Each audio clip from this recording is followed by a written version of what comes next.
Hello, good morning. Thank you both for being here. Welcome to Quiet Before. I'm very excited about this conversation because recently Trisha Lagasso Goldberg very kindly let me tag along on a behind the scenes tour of the new Silverlens in West Chelsea in New York City. And we ended up spending a number of hours there, which I didn't expect, but it was really so inspiring. And I wanted to try to capture your story as you're on the cusp of blowing up in New York City, to hear the origin story of Silverlens and to also hear about your debut exhibit. So could I ask you both to introduce yourselves? Sure. Hi everyone. My name is Lorenzo. I am Filipina. I live in Manila, and I founded Silverlens in 2004. So that's 18 years now. I founded it in Manila. So I'm a gallerist. I am at some point, or I was at some point. I think I still am an artist, not a practicing one. I am also somebody who likes to do hard things. So, so I think the gallery has been one huge difficult thing. So, but yeah, happy to be here. Thank you for having us, Nancy. Hi, everyone. My name is Yee-Lann. I'm from Kota Kinabalu in Sabah, which is the northern part of Malaysian Borneo. I'm an artist with Silverlens, exhibiting with Silverlens now in New York. I've been working a lot with community lately and making weaves, but I'm known as a photo media artist in the past. I also work in the Malaysian film industry, or used to, not so much nowadays. And I'm thrilled to be here. Thank you, Nancy, for creating this platform for us.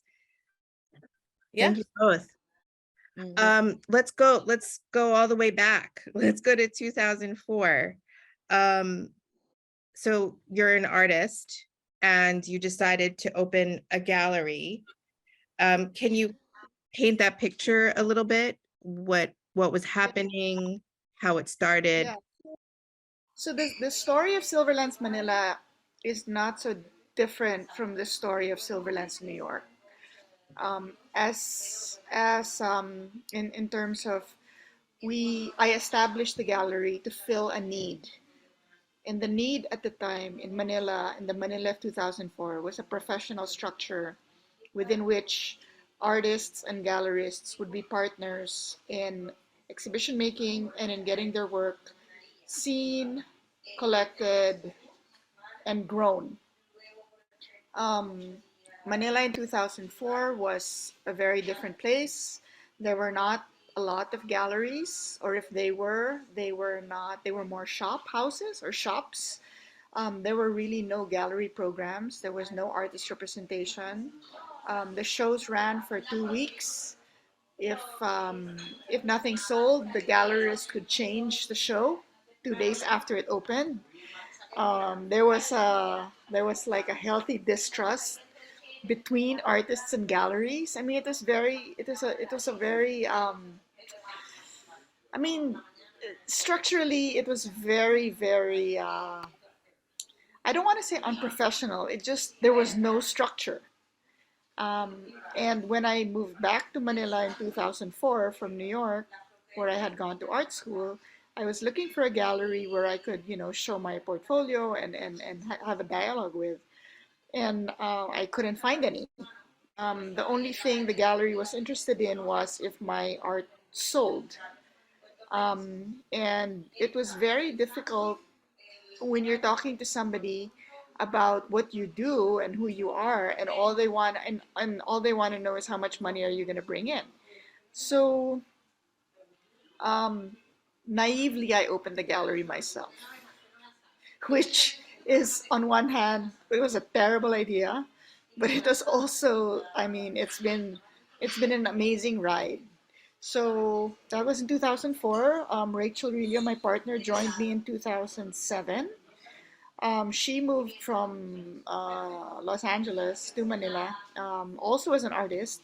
And then I sort of twisted her arm and just asked her, you want to help run this ship. And I don't think she realized what she was getting into, because Rachel is if I'm like super methodical and like very very structured, Rachel is sort of the sun that shines on the garden, while I'm the one who mows it. So we're two different people, and we got started to run this gallery together, and it's been, we've gone through so much. I mean, every single crisis has created opportunities for us, wherein we had to act quickly, and many crises. Asian, there was a crisis in 2008 with the Lehman Brothers financial collapse. That was one big crisis. That actually made things good for us, because a lot of people started bringing their money back into the Philippines and started buying art. Another crisis would be the Haiyan, Yolanda, the big super typhoon, because it's somehow even if undergoing massive stress, people turned to the arts, and we were right. We were right there. And then another crisis was we had a massive fire in 2016, which destroyed our entire inventory. And I wanted to close, but Rachel said, "What are we gonna do? We're like 12 years into this," and we were able to pivot with the help of our artists and our clients, actually, and become stronger, move into a bit better space. And then the pandemic happened, and that crisis allowed for us to be top of mind for a lot of curators and institutions in the US. I don't know why. Well, I kind of know why, but I have a theory, but I've not yet proven it. But when we looked at our social media stats and website visitorship, 2021, 30% of all our viewers were coming from the US, and we didn't know who they were. And we don't do anything in the US. We never did. So this told us, wait a minute, there's something here. And like, fast forward to our opening, and we had like 1,000 people show up. And it's like, oh my God, this is an audience that needs to be seen and heard. Not necessarily look at our work, but they need to be acknowledged, you know? And us establishing ourselves in New York has created an energy that gives them this strength that they are worth something. So that's sort of the anyway, and the artist. I mean that's sort of our side of the story. But over the years, we started inviting artists that we believed in to come on board to represent them, work with them, strategize best opportunities for them, and get the word out about who these people are. And Ilan is one of our she's one of our inherited artists, and Ilan can tell you about that. But yeah, so that's Um, the long version. I have I love long version. Um, but if we could go back a little bit to when you decided to start Silverlens in Manila, um, Yeah.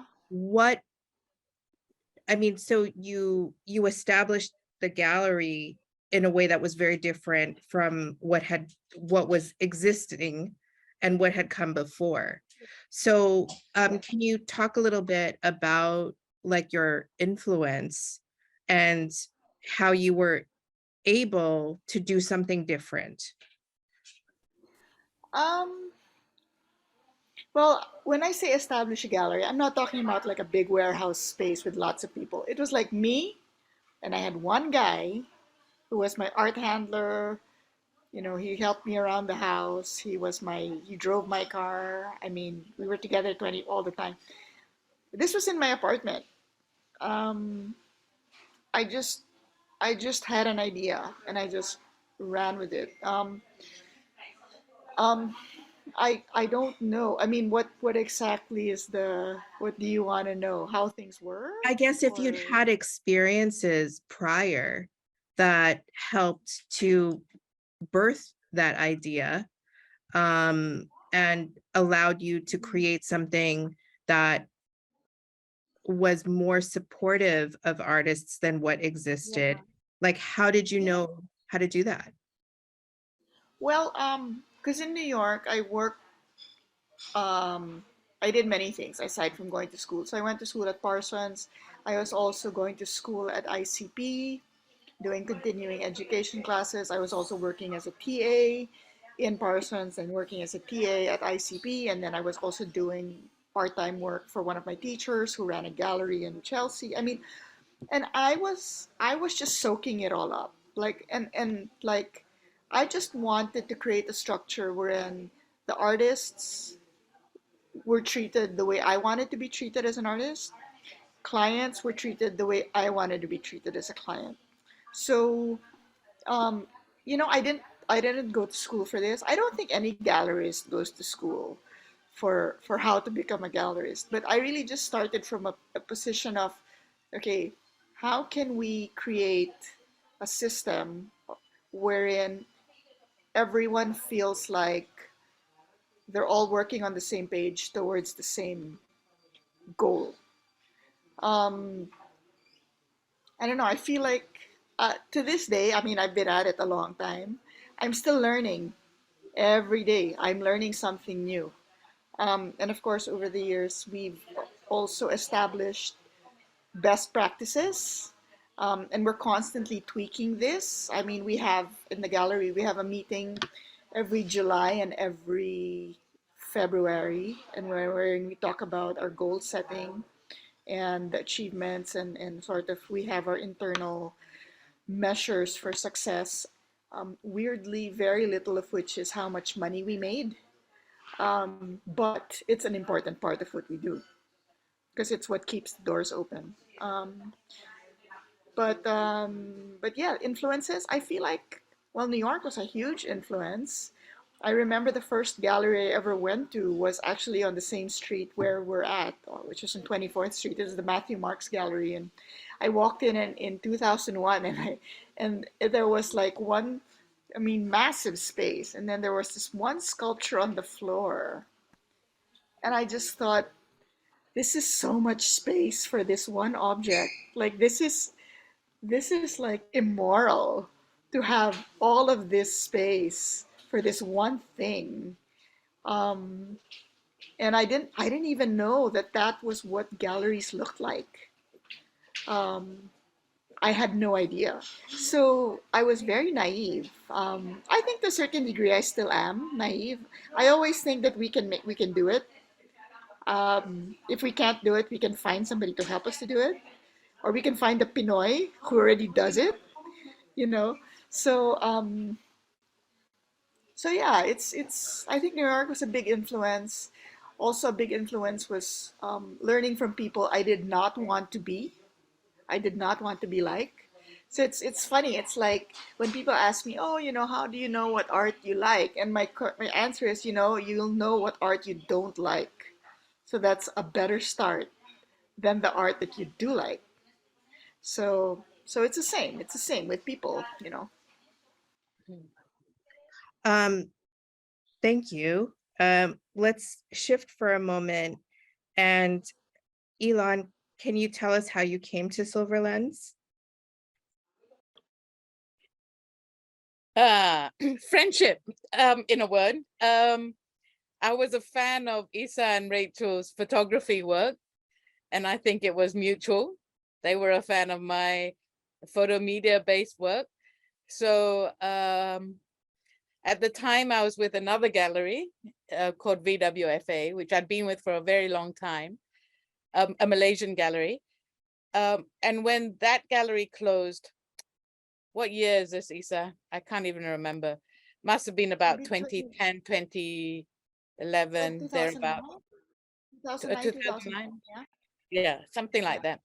Um, I am a gallery artist in the sense that I like to have a gallery because I don't want to focus on that side of art practice and art making. I just want to be an artist. You know, I don't want to think so much about what happens to the art and its afterlife, if you know what I mean.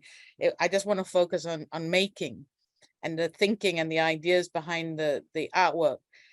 And really, when VWFA closed, after I was with them for something like 18 years.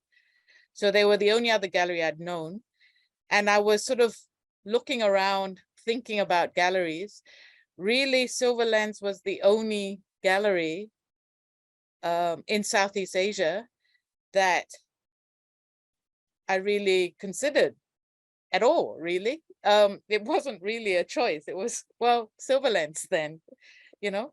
And Isa and Rachel, I think, were very welcoming. I mean, there was never a point when it was in question. I was like, of course I'm going to Silverlens. You know, they're my friends. The scene in Southeast Asia is small, so we kind of circulated, knew each other, had met at various times, various exhibitions. And I like that both of them, their practice in using photography did not have a heavy emphasis on the camera, that Isa especially has a very, very strong darkroom practice within her photography practice. So I didn't need to explain that side of my work, of the fact that I hardly use a camera. And I work a lot with archives and found imagery and the baggage of photography. So it was easy conversations, and it wasn't about photography. It wasn't about the camera. It wasn't about the lens. It was about ideas. And also the other thing is that I'm from Sabah, which is the northern part of Borneo Island, which is the Philippines' closest neighbor to Southeast Asia, the rest of Southeast Asia. So the Philippines and Sabah, or North Borneo, has had a very, very long history, a difficult history in some ways. The Philippines has an active claim on Sabah through the Sulu Sultanate. So there's this historic and political connection. And Sabah is often talked about as an empty piece of real estate. And, you know, I always love going to Manila, from taxi drivers to whomever. I will always say, yeah, Sabah's inhabited. And one of the reasons I chose to work with a Filipino gallery is precisely to have a Sabah voice in the Philippines, politically in Southeast Asia, as closest neighbors with a history that is so entwined. To me, it's really important that we hear each other's stories and we fatten our histories through shared storytelling, and by continuing that shared story. So to me, it wasn't really a choice. It was, of course, it was going to be Silverlens, run by women. You know, this is important to me also. So yeah, I've been with them ever since. Yeah, could you both talk a little bit about this first show that Silverlens has presented as its debut? I think, you know, for me, being Filipino American, and getting a chance to hear from both Yee-Lann and Martha, and to meet your whole team, it, you know, the activism, the art, the community building or the community preserving, and like land and generational storytelling, all it felt so Filipino. It felt so cohesive and thoughtful. And Yee-Lann and both Martha, their connections to their communities and how they make their work is so soulful, and left me really just wanting to know more and more. So could you talk a little bit about this first show and those themes, how you came to shape the show? I can talk to how we chose Ilan and Martha. In 2019, they had a show in Manila, at our gallery in Manila, wherein they had two solo shows in conversation with each other. And that show was just magical. You had two artists who were both working very deeply in their communities, um, exchanging ideas and sharing um, their their journeys. You know, sharing this way of art making, which was very collaborative. And that show, I just felt like this was a museum show, and we just happened to have it in the gallery, and I felt that both Ilan and Martha are wonderful ambassadors of where we are from. This idea of the archipelago, of islands, of community, of the invisible, of work made in the most difficult circumstances. That's one side. And then the other side is both of them had work because both of them were busy making for different things. I mean, Ilan was in the thick of doing her Tukad sequence. Um, Martha was making work for the Istanbul Biennale, and she had been working for about 3 years with her community and just taking all of this footage. And it was time for her to actually make something from all of this footage. So I think the two of them was a natural. I mean, and no one questioned it. That's another thing. Like people were asking us, how did the other artists feel? You know, that you're opening with Martha and Ina, and it's like everyone was like, best idea ever. So because everybody knows these are our ambassadors. You know, this is the first contact. These are the people who are gonna establish our identity in the first part. So so that's it. And then when we told them about it, I think we told them about it in not very long, maybe like in April or May. And I remember we had our first meeting. I think we had our first meeting in May, and Rachel and I were in the space, and the space had just been turned over, and it was silent. Martha and Ilan were just quiet. And you know, they're never just quiet. So we knew that there was, you know, challenge was on. So that's it from our end. I don't know about from Ilan what her experience of it is. Yeah, Isa does this to me sometimes, throws me at the deep end and says, right, you got to do this in a couple of months. Okay. um, COVID, what happened? So the show in Silverlens was just prior to COVID. It was December 2019 into January 2020. And then our first lockdown was sort of March of 2020. And I love showing it Martha so much. She's actually a person that I speak to when I encounter sort of uncertainties about how to move forward, how to work. As an artist, that she works so deeply with community that we very rarely talk about art. Actually, we talk about a whole range of issues that come from working with community. I mean, really very diverse issues that come up, and just how to tackle that, and how to overcome some of those issues, and what what might be ways of doing something. So Martha and I have that relationship anyway, uh, as friends. But during COVID, I went into war mode, and I think to a degree, I think Martha also, she also went into a kind of war mode. And what I mean by war mode is that when COVID hit, communities around me were deeply, deeply affected, as they were globally. But in my immediate vicinity, I became very conscious of how much communities were struggling because they'd lost their jobs. We depend a lot on tourism. I'm working with people who weave. working, who are the epicenter of the handicraft industry, for which services essentially the tourism industry, and their normal routes of selling their products was stopped. And then with the sea community, same thing, and then but also compounded by the fisheries, which basically are providing seafood for restaurants, for the tourism industry. And suddenly there was no tourists, no economy, and it was desperate. So I became really enamored with the ideas of how do you, as an artist, how do you activate and make economy?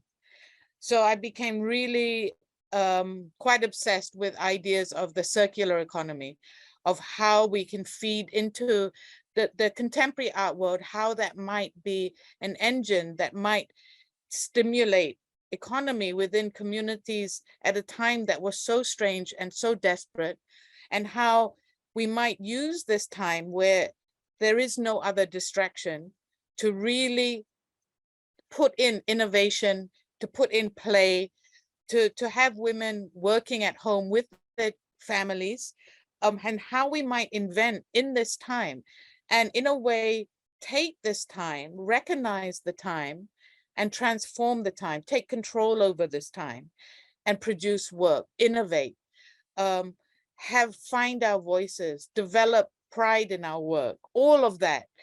Art was not necessarily the intention per se, it was the vehicle really, to stimulate so much.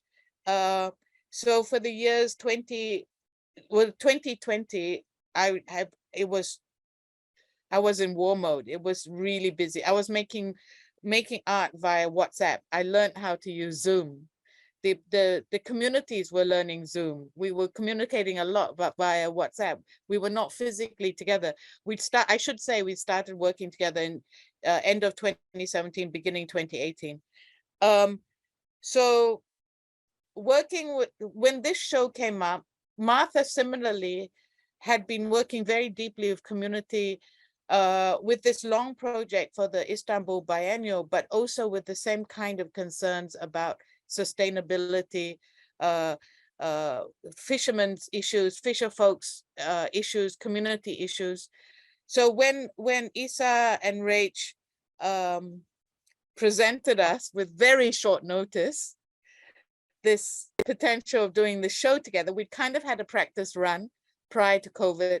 We'd both been on these very, very intense period of making during 2020 and 2021, during COVID, when we're very deeply working with communities.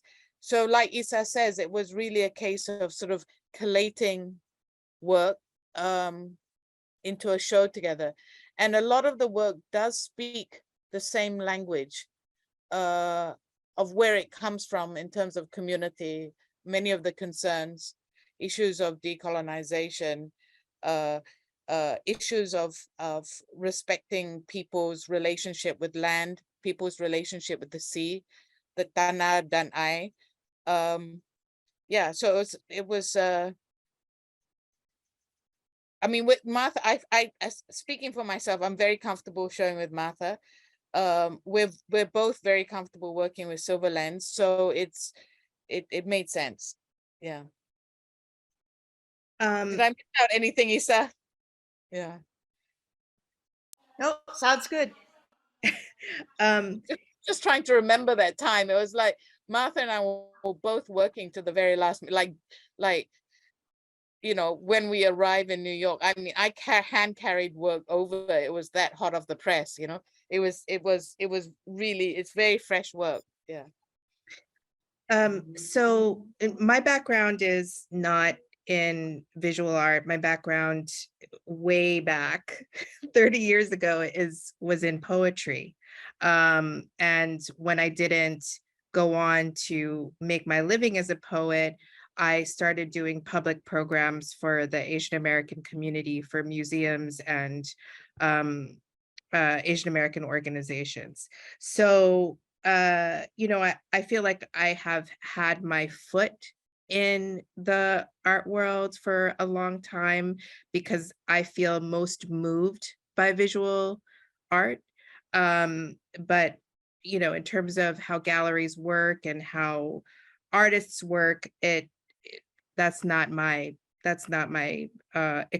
I don't have extensive experience understanding that. So you know the way I understand the art world in New York, um, you know, either you are an activist or you are an artist, and you can't necessarily be both and make a living being both. So I think it's so interesting and so amazing, like that. I'm obsessed with Elon and Martha because they are quite equally both. And as Elon said that day at the gallery, that the art is really a byproduct of her activism. So it feels like what you're presenting, Isa, is very different in that way. You've found these artists who are equally advocating for their communities and creating stunning work. Are all of your artists like this? That's my first question. How do you see that? And then I listened to your podcast with Rachel, that I don't know who the podcast was, but you and Rachel did a podcast, and you were talking a little bit about your relationships with galleries, you're all over the world. And um again, not really knowing, that sounds very different from how galleries work. And then, one more component, I think in the US, post George Floyd, post pandemic, it's forced people to think differently about things that have been accepted for decades and decades. So it feels like there are opportunities that are allowing for different things to happen. So that, I don't know where my question in that is. I'm just presenting how I see Silverlens being very different from other galleries. And how do you see that as well? Okay, so first question has to do with artist activists or activism in the arts, and the second question has to do with collaborative exercises or collaborative practices.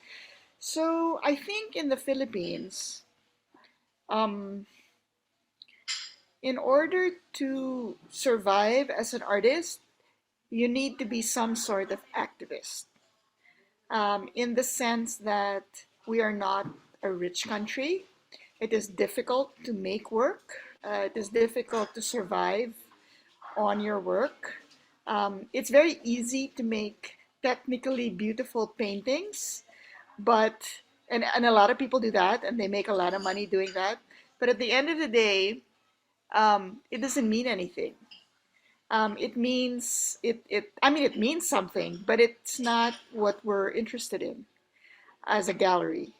We're interested in ideas that engage in layers. Um, I mean, like I feel like I am an overeducated person, and I'm constantly learning. I I I love it when artists can speak about their work and where their ideas are coming from.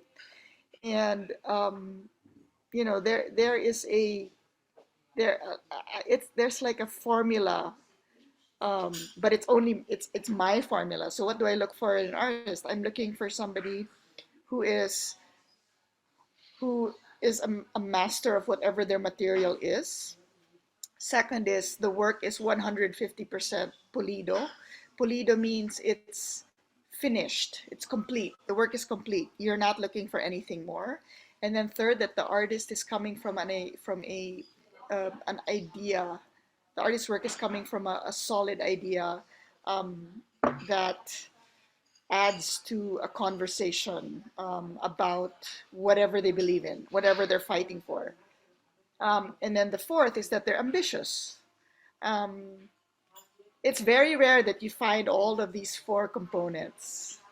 And I would like to think that all our artists have these four components because everyone is problem solving, um, and on so many levels. So are all our artists activists? I would say most are.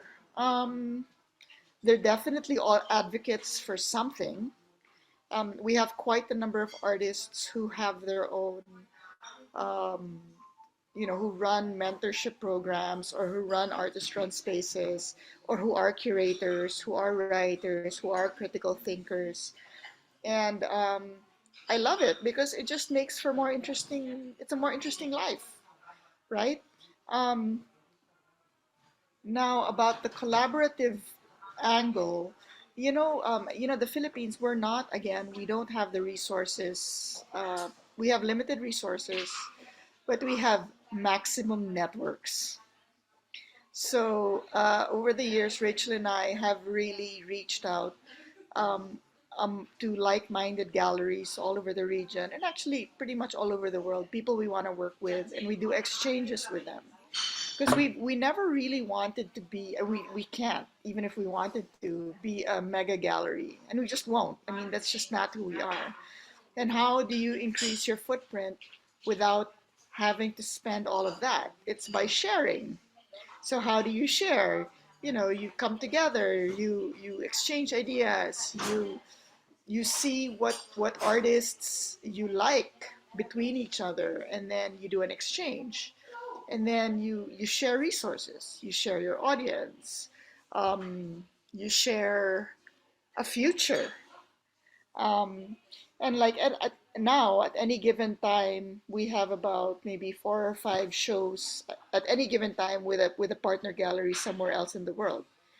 So it's been, and this is, I think, also why so many people are happy that we opened in New York, because all these 20 galleries that we partner with, they feel like this is their gateway, and it's fine. I mean, I like that. I like that they see us as an ally, and I think that's a big word for us. We're always looking for allies because there are so many things that want to pull us down.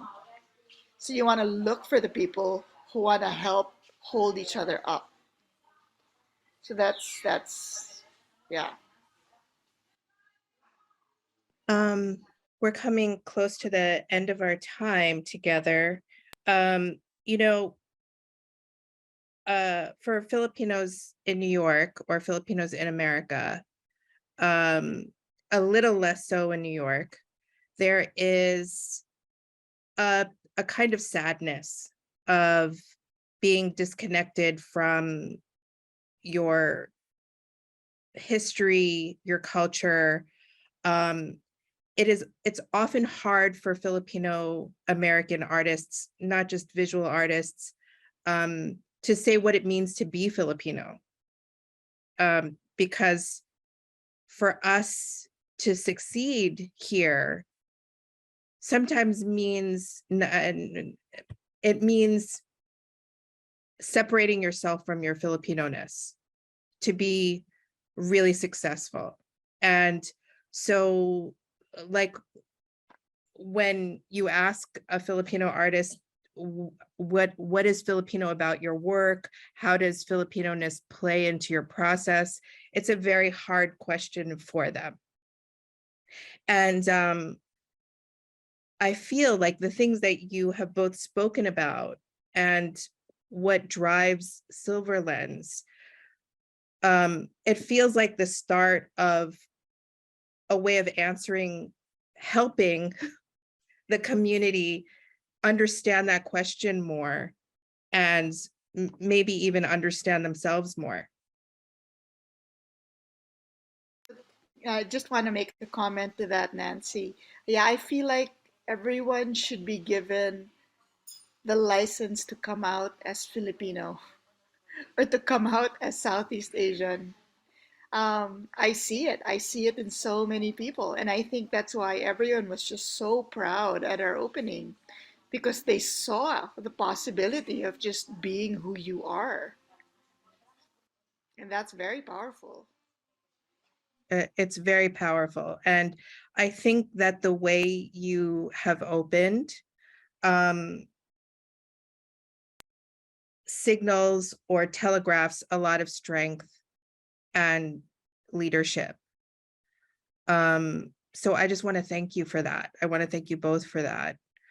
And I hope we get to have more conversations moving forward. So maybe could we close with both of your hopes for Silverlens now that it's here in New York? Maybe Yee-Lann, what is your hope? I always say that Southeast Asia is the center of the world, which it is, because we're on the equator, where, see, I'm not all Southeast Asian artists identify as being Southeast Asian artists. They may identify by nation state, which I don't so much. They may want to be known as a global artist, which is fair enough. I identify as being a Southeast Asian artist because I think of the richness of that. We are the center of the world. We are a corridor region on the equator. We help make the weather. We're the very site that empires crossed across 2,000 years of history. And with this corridor that is our geography comes an ability to have incredible range of knowledge, be it the incredible range of people, the range of religions, the range of languages. Just our homes are just so diverse. And I think it is very hard to pinpoint exactly. The Silverlens artists are extremely different. All of them are very different. But I think that there's a richness in the pool of Silverlens artists and in the pool of friends around that network that Silverlens has that is constantly shifting, as is the nature of fluid Southeast Asia, the shape-shifting nature of where we come from. And to me, that is really exciting. And the irony being, actually, because New York thinks of itself as another center of the universe, right? That when we come from what I think of as the center of the world, we know an awful lot about the US because the US takes up a lot of media time, but the US may not know so much about us, right? That makes for a really interesting dynamic. And I'm hoping that Silverlens helps to be a gateway in a way to this corridor region of Southeast Asia and network, highly networked part of the world, as Isa was saying. And I do think that Southeast Asia is very good at community. And at the opening to me showed when somebody asked me, describe what happened at the opening, I was going, oh, the artwork comes from the community. The community is present in the artwork. The community is present at that opening. It was amazing. It was so heartwarming.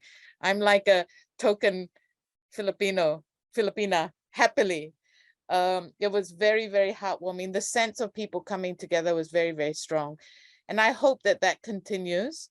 I hope that there's also art for art's sake, which I think is really important. It's not just about art and activism. Art for art's sake is vital too, just about the celebration of art. I hope Silverlens doesn't change too much in that it stays to these sort of grounding principles, because that's what makes Silverlens.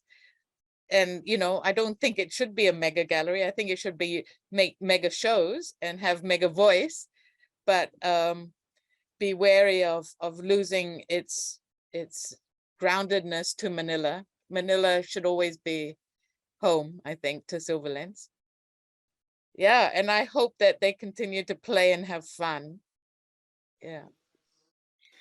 Well, my hope, the reason why we expanded to New York is we want to be able to have all our artists collected and acquired by as many American institutions as possible because there is zero representation.